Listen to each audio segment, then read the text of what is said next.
Hello everyone. आज हम पढ़ेंगे पब्लिक सेक्टर के बारे में। पब्लिक सेक्टर क्या होता है, गवर्नमेंट कंपनीज क्या होती हैं, कितने टाइप्स की होती हैं। तो स्टार्ट करते हैं पब्लिक सेक्टर से। देखिए, पब्लिक सेक्टर इकोनॉमी का वो पार्ट होता है जिसे गवर्नमेंट ओन करती है और गवर्नमेंट ही उसको कंट्रोल करती है।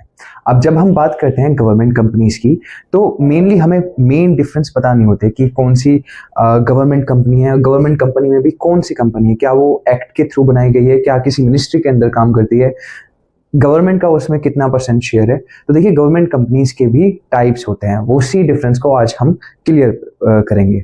सबसे पहला पब्लिक सेक्टर मैंने बताया that part of economy which is owned and managed and controlled by the government. अगर मैं गवर्नमेंट कंपनीज की बात करूं तो ये तीन टाइप की होती है। सबसे पहला departmental undertaking, second statutory corporation and third government companies. अब देखिए, डिपार्टमेंटल अंडरटेकिंग्स वो सभी गवर्नमेंट कंपनीज होंगी जो किसी मिनिस्ट्री के अंदर बनाई गई होगी।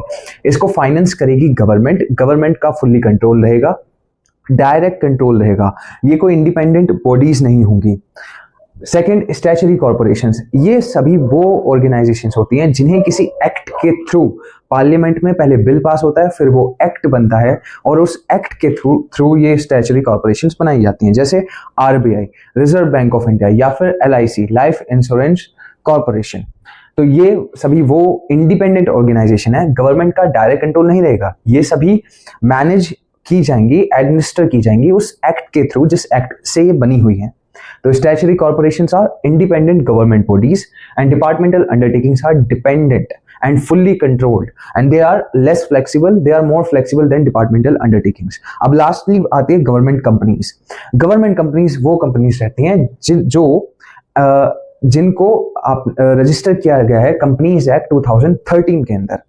ये सभी वो गवर्नमेंट कंपनीज हैं जिनको रजिस्टर किया गया है कंपनीज एक्ट 2013 के अंदर। इसमें मिनिमम गवर्नमेंट का 51% शेयर रहेगा, बाकी 49% शेयर प्राइवेट भी हो सकता है। ये सबसे ज्यादा फ्लेक्सिबल रहेंगी, इसमें सबसे ज्यादा फ्लेक्सिबिलिटी रहेगी और रैपिड चेंज की ज्यादा संभावना रहेगी as compare to all the three. इसमें सबसे कम डिसीजन मेकिंग, सबसे ज्यादा टाइम टेकिंग डिसीजन मेकिंग होगी, इससे उससे थोड़ी ज्यादा फास्ट होगी, इसमें सबसे ज्यादा फास्ट होगी। तो आई होप आपको डिफरेंस क्लियर हुआ होगा departmental undertakings, statutory corporations and government companies. So I hope you will like this video and you will like and subscribe to my channel. I'll see you in the next one.